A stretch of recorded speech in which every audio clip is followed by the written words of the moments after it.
जब भी हम एस्ट्रोलॉजी की बात करते हैं उसमें 3 आयाम हैं, तन, मन, धन। कोई भी व्यक्ति आपके पास अगर कोई चार्ट लेके आता है, तो यूजुअली उनके 99% प्रश्न या तो उनके हेल्थ से रिलेटेड होंगे, या तो उनके मानसिक तनाव और रिलेशन से रिलेटेड होंगे, या फिर फाइनेंशियल प्रॉब्लम्स। अब जब हम तन, मन, धन की बात करते हैं, तन, मन, धन का लिंकेज कहीं न कहीं प्लैनेट, हाउसेस और राशियों से है। इससे ज़्यादा कुछ होता नहीं है एस्ट्रोलॉजी। और उन पे जो भी प्रभाव पड़ता है विभिन्न नक्षत्रों का। अब एस्ट्रोलॉजी में अगर देखा जाए तो केवल 5 आयाम को स्टडी कर ली जाए तो किसी की प्रॉब्लम को भी ढूंढना मुश्किल नहीं होता है। सबसे पहला आयाम है how they are using the planet, right. आप अपने प्लैनेट को कैसे यूज़ करते हो, ठीक है। अब कौन सा प्लैनेट, उसमें होता है सबसे इम्पोर्टेंट कारक। तो पहला क्या हुआ, कारक। हर चीज़ का एक नेचुरल कारक होता है। जैसे फाइनेंस के लिए नेचुरल कारक है। फाइनेंस आपको कौन दे सकता है, वीनस दे सकता है, जुपिटर दे सकता है। मैं नेचुरल कारक की बात कर रहा हूँ, प्लानिटरी या आपके चार्ट के कारक की बात नहीं कर रहा हूँ फिलहाल, राइट। हेल्थ की प्रॉब्लम कहे तो हेल्थ के लिए कारक प्लानट कौन से होते हैं। तो जब तनु की बात करता तो मंगल आ गया क्योंकि वो देह कारक है, और सैटर्न आ गया। और उसका जब धन की बात करते हैं again Venus, it is a primary कारक। अब आप कहोगे कि सर यहाँ पे सन मून की बात कहाँ चलेगी, राहु केतु की बात कहाँ चलेगी। देखिए जब मन की बात आती तो मन में मून भी आ गया, लेकिन जो सन है दैट इज़ आत्मकारक, अर्थात that is the soul, that is the energy. तो वो एनलाइटन सबको करता है, तो वो नेचुरल है। अगर जिसका सन मजबूत है उसको कोई चिंता करने की आवश्यकता नहीं है क्योंकि वो नेचुरल है। तो बेसिक काइंड ऑफ थिंग आप बोलोगे कि नेचुरल कारक पहले देखना। उसके बाद दूसरा क्या होता है आपके एस्ट्रोलॉजिकल कारक। एस्ट्रोलॉजिकल कारक मतलब इंडिविजुअल कारक। अब आप जब अपनी कुंडली देखोगे तो किसी का लगन मेष लगन है, किसी का धनु लगन है, किसी का मकर लगन है, किसी का तुला लगन है, राइट। तो अलग अलग लगन आपके कुंडली में आपको नजर आएंगे हर व्यक्ति का। कुल 12 प्रकार के लगन होते हैं, मेष से लेकर के आपके मीन तक। तो जो आपका लगन होता है उसके हिसाब से आपका एक कारक बनेगा विभिन्न हाउसेस के हिसाब से। फॉर एग्जांपल हेल्थ की बात करूं तो कौन कौन से हाउसेस प्राइमरी है। प्राइमरी हाउस हेल्थ के लिए फर्स्ट हाउस है। और प्राइमरी 2 की बात करें तो that is nothing but second, या फिर मैं सेकंड ही बात कर लेता हूँ, उसको सेकंड ही बोल लेता हूँ। प्राइमरी हाउस लगन है फर्स्ट हाउस, और 6th हाउस, 8th हाउस और 12th हाउस आपके सेकेंडरी हुए। अब आपकी हेल्थ कुछ बीमारी है, कुछ रोग है, तो आप 6th को एसोसिएट कर लोगे। मेजर प्रॉब्लम है तो 8th और 12th को एसोसिएट करोगे, जहाँ पे हॉस्पिटलाइज होना पड़ रहा है, सीवियरिटी आ रही है, मेजर इलनेस आ रहा है। ये आपके प्राइमरी कारक हो गए। अब प्राइमरी कारक को कैसे एसोसिएट करोगे, अगेन उसमें बैठे प्लैनेट को देखोगे। और वही नहीं, दूसरा ऑप्शन है आप उस हाउस में की जो लॉर्डशिप होगी। जैसे आपका अगर मेष लगन है तो मेष लगन का लॉर्ड कौन हुआ, मंगल हुआ।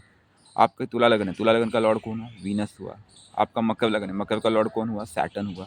मीन लगन है, मीन का लॉर्ड कौन हुआ, जुपिटर हुआ, राइट। तो उसको आप पकड़ोगे, वो उसको कारक मान के चलोगे आप, उसको एसोसिएट करा। तो पहला कारक कौन सा हुआ, नेचुरल कारक। दूसरा कारक कौन सा हुआ, एस्ट्रोलॉजिकल कारक। ठीक है, दिस इज एग्रीड नाउ। अब हम बात करेंगे तीसरा, आपका बर्थ चार्ट। क्योंकि किसी का भी बर्थ चार्ट की बात करें तो बर्थ चार्ट अपने आप में भी एक यूनिक है, क्योंकि हर एक का बर्थ चार्ट दूसरे से मैच नहीं करता है। अगर मैच भी करेगा तो कारक मैच नहीं करेगा, कुछ ना कुछ तो चेंजेस आएंगे ही आएंगे। तो आपके बर्थ चार्ट में कहीं 2 प्लैनेट की युति है, कहीं पे प्लैनेट की दृष्टि है, कहीं प्लैनेट बैठा हुआ है, कहीं प्लैनेट 6, 8, 12 से लिंकेज कर रहा है, ठीक है। कहीं राहु के साथ है, कहीं केतु के साथ है। तो वो जो प्लैनेट है, प्लैनेट की पोजिशनिंग आपके चार्ट में, उसको स्टडी करना है। तो दिस इज़ थर्ड थिंग। अब थर्ड 1, 2, 3 हमने 3 देख लिया। पहला कौन सा है, नेचुरल कारक। दूसरा कौन सा है, एस्ट्रोलॉजिकल कारक। तीसरा कौन सा, आपका बर्थ चार्ट। अब चौथे की बात करते हैं, तो मोस्ट इंपॉर्टेंट जिसकी मैं हमेशा चर्चा करता हूँ, वो चौथा क्या पता है, दशा। बिना दशा के कुछ नहीं हो सकता है। दशा is like a prime minister of your birth chart. तो दशा के बिना तो किसी को परमिशन मिल ही नहीं सकती है। तो दशा को देखना बहुत इंपॉर्टेंट है। और जब आप दशा को देखोगे आपके बर्थ चार्ट में, तो एक था जो एस्ट्रोलॉजिकल कारक। एस्ट्रोलॉजिकल कारक आपके दशा लॉर्ड से कहाँ बैठा है, ठीक है जी। और प्लानिटरी पोजीशन फॉर विभिन्न प्लैनेट्स। और सबसे last but not the least, गोचर। गोचर बहुत महत्वपूर्ण है, बहुत मैटर करता है। किसी के भी चार्ट में जो ट्रांजिट होता है, वो ट्रांजिट पूरी तरह से प्रभाव डालता है और प्लैनेट के स्वभाव में बदल लाता है। फॉर एग्जांपल अगर किसी के लगन में शनि का गोचर हो रहा है तो डेफिनेटली प्रभाव डालेगा, राहु का गोचर है प्रभाव डालेगा, जुपिटर का गोचर है प्रभाव डालेगा। अब पॉजिटिव प्रभाव है या नेगेटिव प्रभाव है उसको स्टडी करने के लिए उसके इंडिविजुअल चार्ट को देखना जो भी कि उसमें वहाँ पे वो कहाँ बैठे थे, ठीक है, उस क्या वो मैलेफिकली एडवांस थे या वो बेनिफिक एडवांस थे। अब इसमें सबसे इम्पॉर्टेंट चीज़ है, जब हम गोचर की बात करें तो साढ़े साथी की अपनी फॉर एग्जांपल चर्चा सुनी होगी। जब भी शनि चंद्र के एक भाव पहले होता है तो हम उसको बोलते साढ़े साथी आपकी स्टार्ट हो गई। प्रथम चरण जहाँ पे चंद्र बैठा है वहाँ पे अगर शनि पहुँच जाए तो बोलेंगे मध्य चरण, जो कि बहुत ही भयानक है। और चंद्र के अगले भाव में जब शनि गोचर करता है तो वो तीसरा चरण होता है, तो ढाई 7.5 साल होते हैं। तो जो 7.5 साल होते हैं शनि के साढ़े साथी, इसका मतलब क्या हुआ कि शनि ने आपके मून पे, आपके मन पे प्रभाव डाला। बहुत simple, it's very easy, as easy as possible. अगर मैं कहूँ कि मेरे शनि की साढ़े साथी चल रही है, आप यकीन मानोगे, बट मैं रिलैक्स हूँ। क्यों? क्योंकि मैंने शनि के कारक को पकड़ा, मून के कारक को पकड़ा और उनको मैंने क्या किया, अडॉप्ट किया। अब हम रेमेडियल पार्ट पे जाएंगे तो आपको 5 चीज़ समझ में आ गई। नेचुरल कारक, दूसरा है एस्ट्रोलॉजिकल कारक, तीसरा है आपका बर्थ चार्ट, चौथा आपकी दशा, पांचवा है आपका गोचर। इन पांचों के अलावा कोई प्रॉब्लम लाइफ में हो ही नहीं सकती, भले फाइनेंशियल हो, हेल्थ हो, या फिर आपकी मानसिक तनाव हो या रिलेशन में। इसलिए जब भी कोई चार्टिंग करते हो तो सबसे पहले प्रॉब्लम को समझो और आप एसोसिएट करोगे कि जो प्रॉब्लम का सॉल्यूशन इन 5 में से कोई ना कोई एक मिलेगा। अब एक एग्जांपल ले लेते हैं, a very quick example we can have it, like if I say that किसी के बर्थ चार्ट में व्यक्ति बोलता है कि मुझे रिलेशन में प्रॉब्लम है, मेरी वाइफ से नहीं पटती है, डाइवोर्स केस है, काइंड ऑफ थिंग। आप क्या करोगे? पहले नेचुरल कारक पे जाओ। हस्बैंड है, मतलब एक जेंट्स आपके पास आता है, वाइफ से नहीं पटती है, मतलब उसके लिए वाइफ कौन हुई? वीनस हुई। दूसरी चीज़, मन अशांत है क्योंकि देखिए डिस्टर्बेंस है, मतलब इसका मून, तो आपको नेचुरल प्लैनेट कौन से देखने हैं? मून को देखना है, वीनस को देखना है। वहीं पे कोई लेडीज़ आती है, बोलती मेरी हस्बैंड से नहीं पटती। अगेन प्राइमरी कारक कौन है? पहला कारक कौन हुआ? आपका मून हुआ। दूसरा कारक कौन हुआ? मार्स हुआ यहाँ पे, क्योंकि लेडीज़ के लिए हस्बैंड जो है वो मार्स है। तो नेचुरल कारक कैसे देख लिया आपने? देख लिया। आपको उसके चार्ट में देखना है कि मून या फिर मार्स, मतलब लेडीज़ के चार्ट में, और जेंट्स के चार्ट में मून और या फिर वीनस एंड और दोनों में से मैलेफिक इफेक्ट में होंगे कहीं ना कहीं, अर्थात उन पे कोई ना कोई नकारात्मक प्रभाव होगा। दूसरा ये हो गया, क्या हो गया? नेचुरल कारक। अब हम एस्ट्रोलॉजिकल कारक की बात करते हैं। अब एस्ट्रोलॉजिकल कारक देखने के लिए क्या तरीका होता है? आप देखोगे कि उसके हस्बैंड वाइफ के रिलेशन में प्रॉब्लम है। आप देखोगे कि मान लेते हैं कि उनका लगन है, कर्क लगन है। कर्क लगन में सप्तम भाव कौन सा हुआ? आप खुद देखिए, कर्क लगन में सप्तम भाव कौन सा हुआ? मकर। कौन लॉर्ड है? सैटर्न। तो आपको क्या देखना है कि सप्तमेश कैसा बैठा हुआ है। सप्तमेश, कर्क लगन में सप्तमेश सैटर्न है। दूसरी चीज़ देखना, सप्तम भाव में कौन से प्लैनेट बैठे हुए हैं। अब आपने सप्तम भाव में जाके देखा कि भाई साहब वहाँ पे राहु बैठा है, या आपने देखा कि सप्तम भाव में कोई प्लैनेट बैठा है, फॉर एग्जांपल जुपिटर बैठा है, या सप्तम भाव में मर्क्यूरी बैठा हुआ है, तो आप बोलोगे दिक्कत है। अब मैंने इनका नाम क्यों लिया कि अगर राहु बैठा तो राहु अपने आप पॉइजनिंग करेगा, उसका स्वभाव ही नेचुरल स्वभाव है, अगर उसको आपने बैलेंस नहीं किया तो। दूसरा आपने क्या देखा है, मैंने एक एग्जांपल में लिया कि वहाँ पे जुपिटर बैठा है, जुपिटर 6th लॉर्ड है, 6 8 12 6th लॉर्ड वहाँ पे गया, तो 6th लॉर्ड ने क्या किया, अपने से सेकंड गया वो 7th हाउस में, उसने खुद की एनर्जी को गेन किया, लेकिन उसकी एनर्जी क्या है? वो ग्रहण शत्रु, उसने बाधाएं उत्पन्न किया। उसका मैंने तीसरा एग्जांपल लिया मर्क्यूरी। मर्क्यूरी क्या है? यहाँ पे 12th लॉर्ड है। 12th लॉर्ड मर्क्यूरी जैसे ही 7th हाउस में आ गया, अपने से क्या कहाँ आया है? अपने से 8th आया है। एक तो उसने अपने से 8th की एनर्जी जनरेट की है, दूसरी चीज़ क्या है कि वो खुद उस चार्ट में 12th लॉर्ड है, जो कि सेपरेशन है, जो कि कहीं ना कहीं कहता है कि लॉसेस का है, तो वो क्या करेगा? उस रिश्ते में लॉस उत्पन्न करेगा। तो ये है एस्ट्रोलॉजिकल कारक, जिससे समझ में आता है कि बॉस एस्ट्रोलॉजिकल कारक में लॉर्डशिप के हिसाब से सैटर्न है, और ये भी हो सकता है सैटर्न राहु के साथ बैठा हो, एक एग्जांपल अलग ले लेते हैं, या फिर सैटर्न 6 8 12 के लॉर्ड के साथ बैठा हो, सैटर्न अनकंफर्टेबल बैठा हो, जिसे आप लोग अपनी भाषा में कहते हो नीच का, अर्थात वो 10वें भाव में 1 नंबर राशि में बैठा हो। ऐसे कई एग्जाम्पल्स आपको बन सकते हैं। तो आपको ये समझ में आएगा कि जो एस्ट्रोलॉजिकल कारक है इस चार्ट का वो मैलेफिक इफेक्ट में है या फिर नेगेटिव बैठा हुआ है। ठीक है, तो ये यहाँ पे अभी आपको रेमेडी करनी पड़ेगी। 2 एग्जांपल हो गए। अब तीसरा एग्जांपल हमने कहा बर्थ चार्ट इटसेल्फ। जब हम बर्थ चार्ट इटसेल्फ की बात करते हैं तो उसका लिंकेज भी कहीं ना कहीं एस्ट्रोलॉजिकल कारक की बात करता है। क्योंकि कभी कभी क्या होता है कि आप जब बर्थ चार्ट देखते हो तो आपको ये नज़र आता है कि 7th लॉर्ड बहुत बुरी तरह से पीटा हुआ है, अस्त बैठा है, वो राहु के साथ है, वो केतु के साथ है, या फिर 7th लॉर्ड किसी के चार्ट में बेनिफिक प्लैनेट है, जुपिटर भी क्यों ना हो, लेकिन वो पाप कर्तवी में है। एक तरफ केतु, एक तरफ सैटर्न, या एक तरफ सैटर्न और दूसरी तरफ राहु जैसे ग्रह के बीच में फंसा हुआ है। ऐसे कई एग्जाम्पल आपको बर्थ चार्ट में नजर आ जाएंगे। ठीक है, वो मर्क्यूरी के साथ बैठा हुआ लेकिन मर्क्यूरी मैलेफिक है।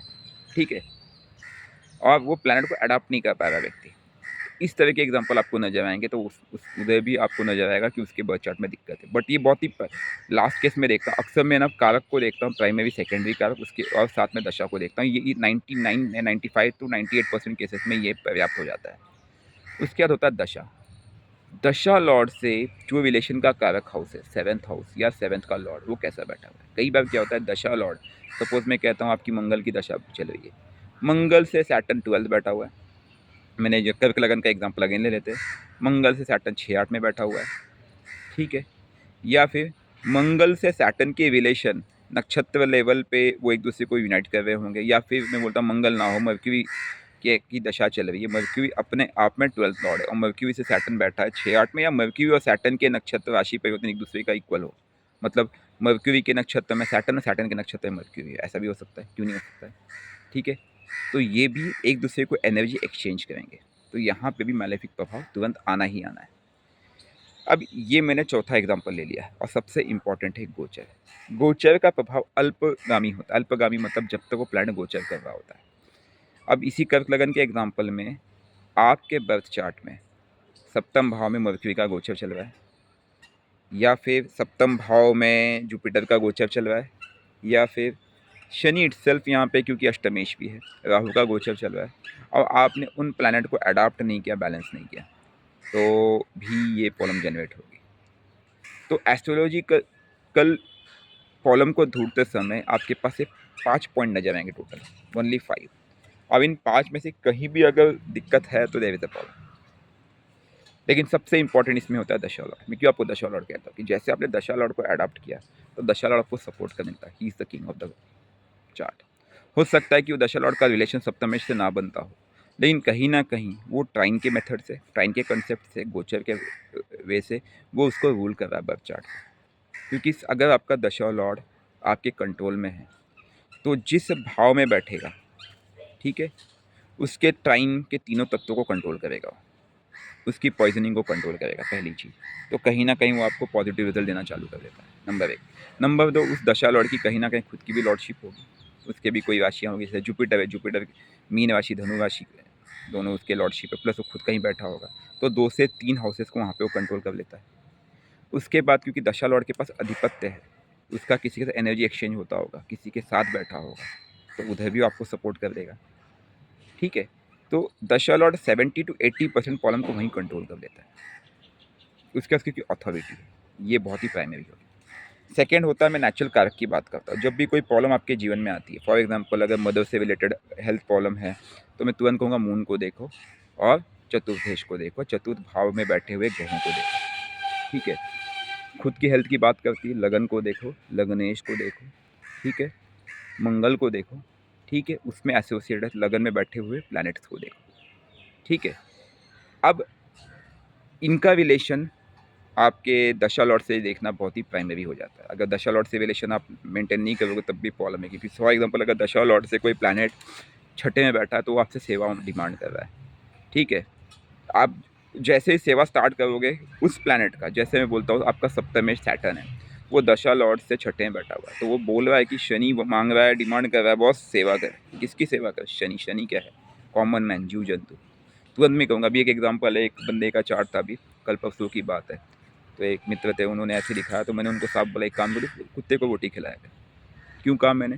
क्योंकि वहाँ पे मुझे 6th हाउस का एक रिलेशन नजर आ रहा था, अलग लेवल पे, दशा लॉर्ड से डायरेक्ट नहीं था, इनडायरेक्ट रिलेशन था, और उनकी फाइनेंशियल दिक्कतें थी। तो फाइनेंशियल दिक्कत सॉल्व कैसे करोगे? बहुत सिंपल है, आप जो एसोसिएटेड प्लैनेट है जो आपको फंड दे सकता है, उसका रिलेशन दशा लॉर्ड से मैंने चेक किया, ठीक है, कारक को चेक किया और उस प्लैनेट को चेक किया। अगेन वहाँ पे भी कोइंसिडेंटली सैटर्न ही था।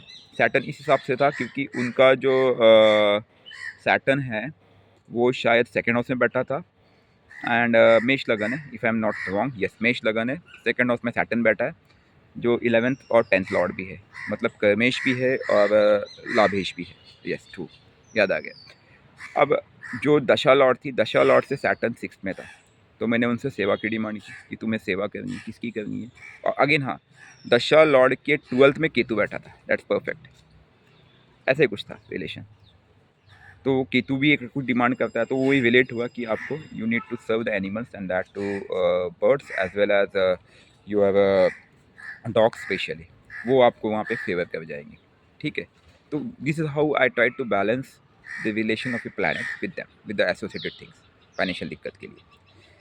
अब एक एग्जांपल बता रहा था मैं, बर्थ चार्ट में जब भी मैलेफिक इफेक्ट होगा तो हम क्या करते हैं, उस प्रभाव को नष्ट करने की कोशिश करते हैं। और मुझे लगता है कि प्रभाव से पहले स्वभाव बहुत मैटर करता है, क्योंकि जब तक आप उसके स्वभाव को बलशाली नहीं करोगे और प्रभाव तो उस पर पड़ेगा। फॉर एग्जाम्पल, अगर मुझ पे एक काले कलर का रंग, जैसे हम होली खेलते हैं, अगर काले कलर का रंग लग गया है तो उसको निकालने में समय लगेगा ही लगेगा।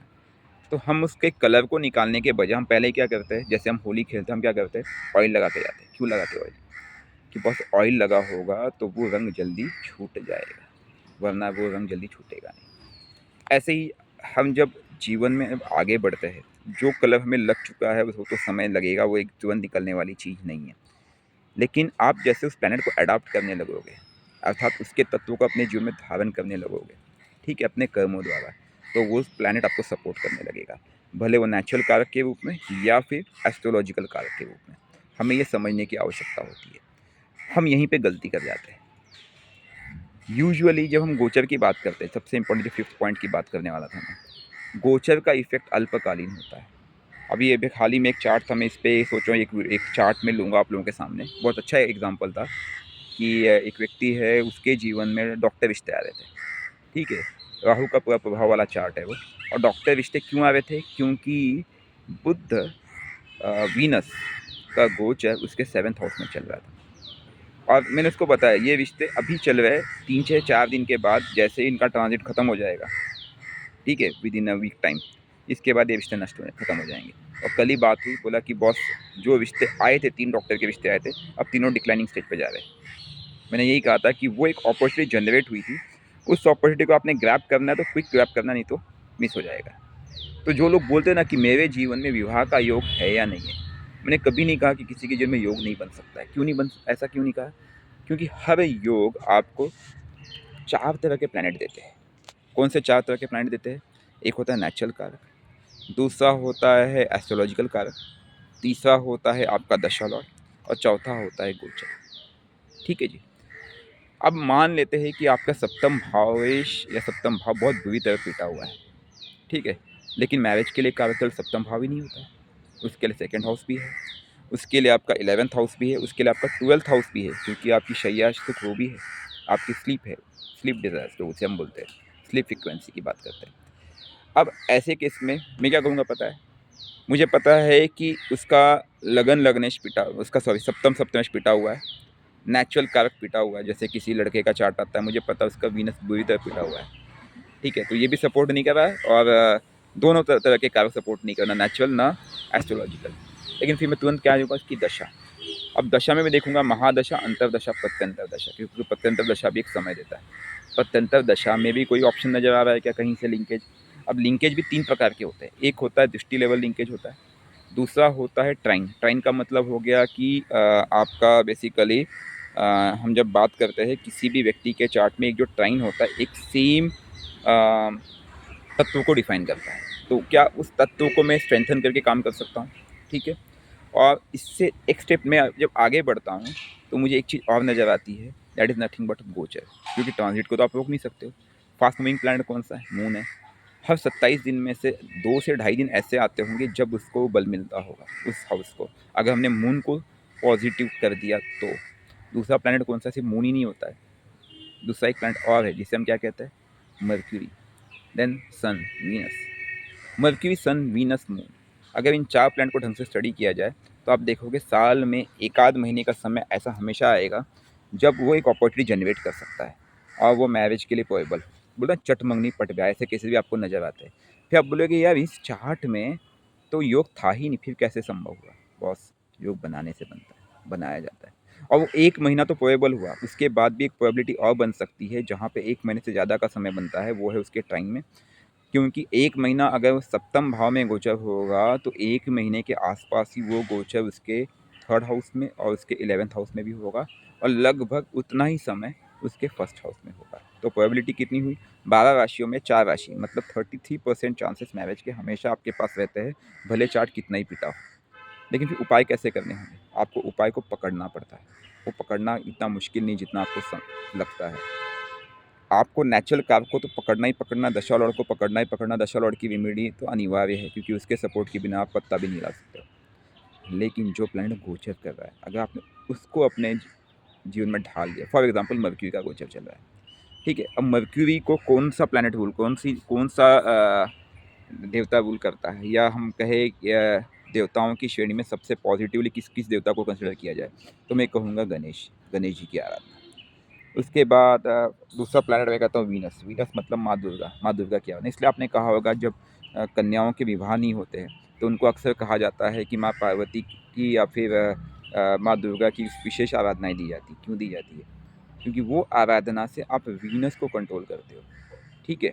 और वीनस जैसे ही लिंकेज में आता है तो आप नोटिस करोगे कि वो नेचुरल कारक हो ना हो, वो एस्ट्रोलॉजिकल कारक हो ना हो, ठीक है। मैं एक लड़की के चार्ट की बात कर रहा हूँ, लेकिन वो ट्रांजिट में तो कहीं ना कहीं कारक बनेगा ही ना, हर तीसरे चौथे महीने में। तो वो वहाँ पे विवाह को लेके आ ही जाता है और एक अपॉर्चुनिटी क्रिएट करेगा, चटपट में विवाह हो जाता है। लेकिन ऐसे केसेस में ना आपको एक बात बहुत ही विशेष तौर पे ध्यान देने की आवश्यकता होती है। वो बात क्या पता है? यहाँ पे ना आपको बहुत मेहनत करने की आवश्यकता होती है। छोटा जैसे मैंने एक माला कर लिया उससे काम नहीं चलता है। विशेष पूजा होती है और उस इष्ट को प्रसन्न करना आवश्यक हो जाता है। तो यहाँ पे साधनाओं की आवश्यकता बनती है। अगर ऐसे लोग जिनका विवाह ना हो रहा हो, वो गणेश जी, माँ दुर्गा की आराधना करके, और शिव जी स्पेशली, इसलिए शिव पार्वती कहा भी जाता है क्योंकि अगर मून आपके कंट्रोल में आ जाता है, देन वीनस आपके कंट्रोल में आ जाता है, तो विवाह करा ही देते हैं। और वो इस तरह से उसका लिंकेज है। जो लोग बोलते हैं ना कि हमने कोई पूजा की, कोई आराधना की, कुछ स्पेशल रेमेडी की, उससे रिजल्ट आया, बस ऐसे नहीं होता है वो। उसका सीधा लिंकेज इस तरह से है क्योंकि वो ट्रांजिट में कहीं ना कहीं इफेक्ट डालेंगे। और जब ट्रांजिट करने वाले प्लैनेट का बल बढ़ जाता है और मैलेफिक इफेक्ट का बल कम हो गया, तो कितना ही मैलेफिक इफेक्ट हो, जिसकी ताकत है, देखो यार, जिसकी लाठी उसी की भैंस। ये आपने सुना होगा, कलयुग का स्वभाव है, जिसकी लाठी उसी की भैंस। लेकिन जिसकी लाठी उसी की भैंस कैसे करोगे आप? आपको उसको बल देना होगा, वो भी पॉजिटिव बल, नेगेटिव बल से काम नहीं चलेगा। सपोज लो 7th हाउस बुरी तरह पिटा हुआ है, सैटर्न राहु की युति है, सैटर्न राहु की युति की वजह से यहाँ पे मैलेफिक इफेक्ट है, जबरदस्त मैलेफिक इफेक्ट है, ठीक है। और साथ ही साथ उसमें 6th का लॉर्ड और 12th का लॉर्ड भी बैठा है जो सेपरेशन की बात भी कर रहा है। अब उस व्यक्ति को विवाह कराना ही कराना है। क्या करना है? कुछ नहीं करना है, इन दोनों प्लैनेट को पकड़ लो।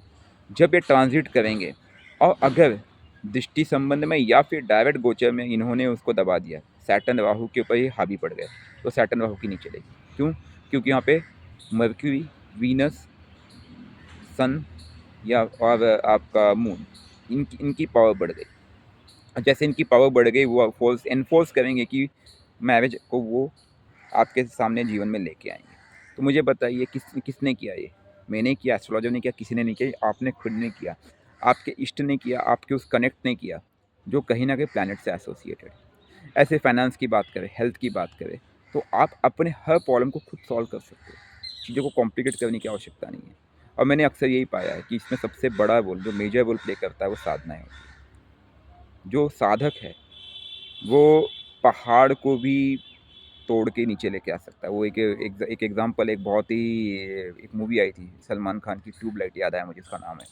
तो उसमें वो थोड़ा सा मेंटली इल था, दिखाया गया। उसमें ये कहता है कि मेरे पास क्या वो पावर है कि मैं जो चाहूँगा वो हो जाएगा। उसको किसी ने कह दिया था कि तुम्हारे पास वो पावर, तुम जो चाहोगा वो हो जाएगा। तो लोग मजाक उड़ाते हैं और तुरंत वो कहता है ये पहाड़ टूटेगा, पहाड़ हिलेगा, और पहाड़ तुरंत भूकंप आता, पहाड़ हिल जाता है। लेकिन वो क्यों हिला? क्योंकि वो एक विश्वास था, एक उस एनर्जी पे एक विश्वास था। तो जब तक आपका विश्वास अटूट नहीं होगा अपने इष्ट पे, तब तक ये चीज़ संभव नहीं होती, क्योंकि साधनाएँ तभी कर सकते हो जो आपका कनेक्ट होता है। मैंने कई साधनाएँ की और मैंने साधना में यही पाया है कि साधनाओं का मतलब होता है कनेक्ट। कैसा कनेक्ट पता है? एक माँ का और एक बेटे का जो कनेक्ट होता है। माँ का कनेक्ट में बेटे से कैसा होता है? ज़बरदस्त। माँ को पता है एक बच्चे को जब आप ऊपर उछालते हो, वो गिरेगा तो चकनाचूर, लेकिन उस पे विश्वास है माँ पकड़ लेगी। इस तरह का कनेक्ट होना चाहिए, ठीक है? 2 मित्रों का जो कनेक्ट होता है विश्वास का, वैसा कनेक्ट होना चाहिए। जब तक ये कनेक्ट नहीं बनेंगे ना, आप कुछ नहीं कर सकते जीवन में। जीवन की हर घटनाएँ आपके कंट्रोल में होगी अगर आपका अपने इष्ट के साथ कनेक्ट होगा। और यही कारण है कि माँ दुर्गा, ठीक है, गणेश जी, फिर आपके शंकर जी, इनका एक लिंकेज किया जाता है, क्योंकि कहीं न कहीं ये फास्ट मूविंग प्लैनेट है। ट्रांज़िट में बहुत ही क्विक कंट्रोल रिज़ल्ट देते हैं। वहीं पे आप देखेंगे जो स्लो मूविंग प्लैनेट होते हैं, उनको भी कंट्रोल करने की क्षमता शंकर जी के पास है, आपको पता होगा। जुपिटर को कंट्रोल करने की क्षमता विष्णु जी के पास है, जो में स्लो मूविंग प्लैनेट है, जो कि ज़्यादा समय एक ही हाउस में गोचर करते हैं। लेकिन हाँ, इनका रिज़ल्ट लंबा होता है। जितनी लंबी बीमारियाँ होती हैं, अगर गोचर की वजह से हुई है, तो वो या तो सैटर्न देगा या राहु देगा या फिर जुपिटर देगा। तो अगर आपको चार्ट देखना बेसिक भी आता है कि ट्रांजिट कैसे काम करता है, एस्ट्रोलॉजी में प्लैनेट कैसे काम करते हैं, प्लैनेट के कारक क्या है, बस इससे ज़्यादा एस्ट्रोलॉजी बनती ही नहीं है। अच्छा, इसमें एक चीज़ मैंने और मिस कर दिया, दैट इज़ नथिंग बट प्रभाव। नक्षत्र लेवल पे कोई ना कोई प्रभाव प्लैनेट डालते रहते हैं, जैसे राहु का प्रभाव है, 6 8 12 के प्लैनेट का प्रभाव है। लेकिन मुझे तब इतना पता है कि जैसे आप डिटॉक्सिफिकेशन स्टार्ट करते हो तो प्रभाव नष्ट होने लगते हैं। डिटॉक्सिफिकेशन के लिए सबसे बेस्ट उपाय मैंने क्या बताया है आप लोगों को, वो है that is nothing but fasting. और उसके बाद जो सेकंड बेस्ट है वो है मंत्र जाप, ठीक है जी। तो मैं तो यही कहूँगा कि प्रभाव दूर करने के पहले उसके स्वभाव को अपनाओ। जैसे आपका स्वभाव बलशाली होगा, प्रभाव अपने आप धीरे धीरे दूर होने लगेगा और साइमल्टेनियसली आप उसके प्रभाव को नष्ट करने का प्रयास करो। मैलेफिक इफेक्ट गोचर लेवल पे भी होता है, जैसे 6 से 12 या फिर राहु का भी गोचर चल रहा है आपकी किसी राशि पे, किसी भाव पे, तो वो भी उस पर इफेक्ट डालता ही डालता है। ये आपको समझने की आवश्यकता है। जैसे आपकी 6 लॉर्ड की दशा चल रही है या 8 लॉर्ड की दशा चल रही है, तो वो जहाँ जहाँ ट्रांजिट करेगा अपना प्रभाव डालेगा डालेगा। लेकिन आपको ये भी समझना है कि वो अपनी पोजीशन से, बर्थ चार्ट की पोजीशन से किस भाव में गोचर कर रहा है। अगर उसमें भी 6 8 12 दिखा रहा है तो वो डबल मैलेफिक हो जाता है। ऐसे केसेस में वो आपसे डिमांड करता है कि 6th लॉर्ड का इफेक्ट के रिजल्ट दो, 8th लॉर्ड के इफेक्ट के रिजल्ट दो या 12th हाउस लॉर्ड के रिजल्ट के इफेक्ट के रिजल्ट दो। तो वो क्या अगेन है, 6th हाउस क्या है, सेवा, 8th क्या है, ओकल्ट है, 12th क्या है, वो आपका लॉस है, अर्थात डोनेशन, या आप बोल सकते हो इन्वेस्टमेंट है, जिसका रिजल्ट आपको तुरंत नहीं आना, जिसके रिजल्ट को आपको वेट करना पड़ेगा, वेट एंड वॉच एटीट्यूड अपनाना पड़ेगा। तो इस तरह की चीज़ें आप खुद भी कर सकते हो। आप सिंपल रिलेट करो चीज़ों को, उसमें पहले नेचुरल कारक, उसके बाद आपका एस्ट्रोलॉजिकल कारक, फिर आपके बर्थ चार्ट और दशा, और सबसे last but not the least आपके गोचर को पकड़ के आप अगर स्टडी करते हो तो आप अपने चार्ट के उपाय खुद कर लोगे सहजता के साथ, सिंपल तरीके से। आप बोलोगे yes, this is the miracle, this is the gem. कोई रत्न काम नहीं आएंगे, कोई अंट उपाय काम नहीं आएंगे। ये दबाना बिठाना ये काम करते, मैं ये नहीं कहूँगा कि दबाना, किसी चीज़ को दबाना, उतारा करना, जल में प्रवाहित करना, ये बहुत बढ़िया काम करते हैं, लेकिन ये आपके प्रारब्ध को नष्ट नहीं करते। ये उसको वापस कुछ दिनों के बाद वापस लेके आपके पास आ जाते हैं। फिर क्या करोगे आप मुझे? तो बेटर तो वही हुआ ना कि उसको जड़ से हल करो। तो जड़ करने से हल करने का उपाय मैंने आपको बता दिया, आप इसको फॉलो करो। रिजल्ट ना आए तो आप कहना। अपने जीवन को बदलना है तो पहले खुद को बदलो। उस प्लैनेट को, उस नवग्रह को अपने जीवन में धारण करो, रिजल्ट आएगा और जीवन में चमत्कार होगा। मैं आपको इससे ज़्यादा शब्द कुछ नहीं कह सकता अभी। बर्थ चार्ट देखना कोई मुश्किल काम नहीं, उपाय करना कोई मुश्किल काम नहीं, पैनिक होने की ज़रूरत नहीं है। और एक चीज़ आप गलती क्या करते हो कि बैलेंसिंग नहीं करते हो। आपको सेकंड हाउस पे धन इकट्ठा करना है, लेकिन आपने 8th हाउस से फोकस नहीं किया। आपको लाभ चाहिए 11th हाउस से, लेकिन आपने 5th हाउस स्किल डेवलपमेंट पे काम नहीं किया, तो कैसे धन मिलेगा, कैसे लाभ होगा, आप ये बताइए ना। तो एस्ट्रोलॉजी वही कहता है जो हम कर्म कांड में कहते हैं कि सकल पदार्थ है जग माही, कर्म ही न पावत नहीं। आपको मेहनत करने की आवश्यकता, आपको कर्मार्थ करने की आवश्यकता है, और भी निस्वार्थ परमार्थ के साथ। ऋषि मुनि तपस्वी जो हमें आदि काल से बताते आए, आपने सुना भी होगा। दोस्तों, बच्चों, आप लोग काम करो, आप लोग मेहनत करो, सुबह उठो, जल्द अर्ली मॉर्निंग, सूरज उगने के पहले स्नान आदि करके पूजा पाठ करो, ठीक है। माता पिता के चरण वंदना करो, उसके बाद आप अपने कर्म पे लग जाओ। ठीक है, सात्विक जीवन जियो, आपका आहार शुद्ध होना चाहिए, आपके विचार शुद्ध होना चाहिए। ये किसने सिखाया? हमें ऋषि मुनियों ने, सनातन परंपरा ने बहुत आदिकाल से सिखाया। लेकिन इसका लिंकेज पूरी तरह से एस्ट्रोलॉजिकल था, हम इसे समझ नहीं पाए थे आज तक। सब कुछ एस्ट्रोलॉजी से लिंक था, nothing out of the box. एक एक चीज़ को आप स्टडी करेंगे तो सब कुछ एस्ट्रोलॉजी से लिंक था। भले वो लॉर्डशिप के कंसेप्ट को देखें, भले वो कारक के कंसेप्ट को देखें, भले वो जो भी इफेक्ट हो भाई, क्योंकि मैलिफिक इफेक्ट क्या औरों के चार्ट में नहीं हुआ है। हाँ, लेकिन जिनके चार्ट में सेवन्थ हाउस में, जैसे रिलेशन के प्रॉब्लम मैंने स्टडी किया, उस पर मैलिफिक इफेक्ट है, रिलेशन में शादी नहीं हो पा रही है, और वो शादी सिर्फ गोचर को मजबूत करके कर रहा है, लेकिन मैलिफिक इफेक्ट का प्रभाव क्या नष्ट हुआ? नहीं हुआ। तो उस व्यक्ति को अपने जीवन में उस विवाह को टिकाए रखने के लिए भी कुछ परमार्थ करने पड़ेंगे, कुछ एफर्ट्स डालने पड़ेंगे। दैट इज़ नथिंग बट जो मैलेफिक इफेक्ट वाला प्लैनेट है, उसके प्रभाव को नष्ट करने का प्रयास by fasting and by other ways, और जो नेचुरल कारक है या फिर जो एस्ट्रोलॉजिकल कारक है, उसको अडाप्ट करने का प्रयास। उसको अडाप्ट करने के वही तरीके जो मैंने आपको बताया, उसके स्वभाव को अपनाओ। राइट, फॉर एग्जाम्पल अगर मून है तो माँ की सेवा करो, जल तत्व को प्यूरिफाई करने की कोशिश करो। ठीक है, वीनस है तो लेडीज़ को रिस्पेक्ट दो, स्पेशली अपनी वाइफ को। ठीक है, उसके बाद अगर वो प्लैनेट सैटर्न है तो आपके निचले दर्जे के लोग हैं, सफाई कर्मचारी है, जीव जंतु है, जानवर हो, उनको सहयोग दो, उनकी सेवा करो। ठीक है, तो इस तरह से आपको समझना होगा कि अगर नेचुरली आप उस प्लैनेट को एसोसिएट नहीं करोगे, तब भी वो मैलेफिक इफेक्ट देगा ही देगा, क्योंकि नेचुरली आपने उसको अडाप्ट नहीं किया पॉजिटिव वे में। नहीं तो फिर देखिए, आप उसको पॉजिटिव वे में अडाप्ट नहीं करोगे तो नेगेटिव वे में अडाप्ट करेगा, वो हानि पहुंचाएगा। फिर आप बोलोगे यार यही भगवान मैंने क्या किया। तो रेमेडी आपके पास है। बार बार आप चार्टिंग के लिए भटकी मत में, आप प्रेडिक्शन कर दो, ये प्रेडिक्शन वगैरह के चक्कर में मत, इसके फेर में मत पड़िए। आप अपने प्लैनेट को समझिए, उनको एसोसिएट कीजिए, उनको धारण कीजिए, उनको कनेक्ट कीजिए, और जीवन में खुद बदलाव लाएंगे आप। किसी की आवश्यकता नहीं है। आपका भविष्य आपके हाथ में है, आपका प्रेजेंट आपके हाथ में है।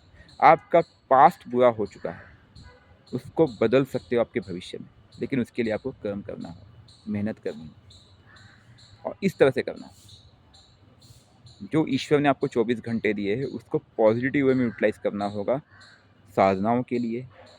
दिनचर्या को सुदृढ़ रूप में नियमित करना होगा, और सबसे इम्पॉर्टेंट, आपको अपने कर्म क्षेत्र में जिस उद्देश्य की पूर्ति के लिए आप आगे बढ़ रहे हो, भले वो स्वास्थ्य से संबंधित, भले वो आपके रिलेशन से संबंधित, या फिर आपके फाइनेंशियल इश्यूज से संबंधित, उसके लिए आपको मेहनत करनी है, मेहनत करनी है, मेहनत करनी है।